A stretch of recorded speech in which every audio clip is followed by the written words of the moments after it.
Hello. Blame is a very important part of political manoeuvring, unless, of course, you're caught like Matt Hancock with your political trousers round your ankles, or at least with some sort of pen or fountain pen dripping or stuck in the stationery cupboard. But when it comes to blame in a much more serious way, like for example in Afghanistan, we find there's a little bit of period of time before people start apportioning blame, and it's always too late.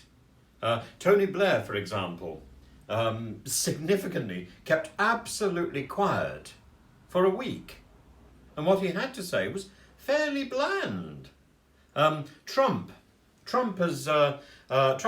negotiated the Doha exit from Afghanistan. The date was set as May the 1st, and he did this in 2020 on the 29th of February, lots of fanfare. This is the greatest deal we're going to get and all that sort of stuff. And Biden delayed that deal from May to August. And indeed, the Taliban resent that delay. They're not prepared to give him any further delays. So Trump blames Biden for getting it wrong. Biden blames Trump. Biden says that he inherited this deal from Trump. Well, he's had other deals he inherited from Trump which he completely ignored. And he did tinker with this deal. He said that he had to follow through with this deal or be prepared to go back to fighting the Taliban in the spring fighting season. It doesn't really make a lot of sense. And part of the Doha arrangement was that prisoners, Afghan prisoners, would be released from prison in Pakistan. One of those is Abdul Ghani Baradar, who we're seeing a great deal more of now. He's the leader of the Taliban in Afghanistan. And the prisoners were released, quote, as a confidence-building measure.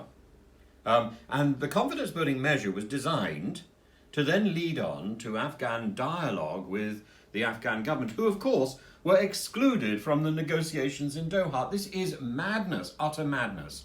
And Ashraf Ghani, when he was asked whether or not these negotiations were going well, are the Taliban negotiating in good faith, he says, well, the jury's out. So, but the blame doesn't stop there, because Biden now thinks it's perfectly agreeable, perfectly appropriate to blame the Ashraf Ghani government for the failure. And Ashraf Ghani has gone into exile.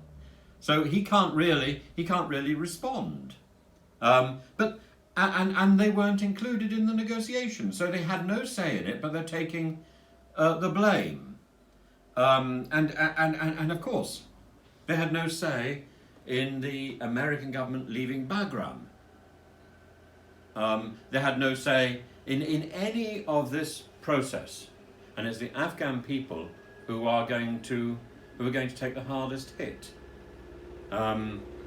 So blame is a fascinating thing when it comes to politics, and in this particular situation, the blame is astonishingly leaden and clunky. You know, they'd be better off in an office with Matt Hancock. He'd show them how to do it, I suppose. But anyway, look, do follow my channel, and do ring the bell and let me know what other subjects I should be talking about. Have fun.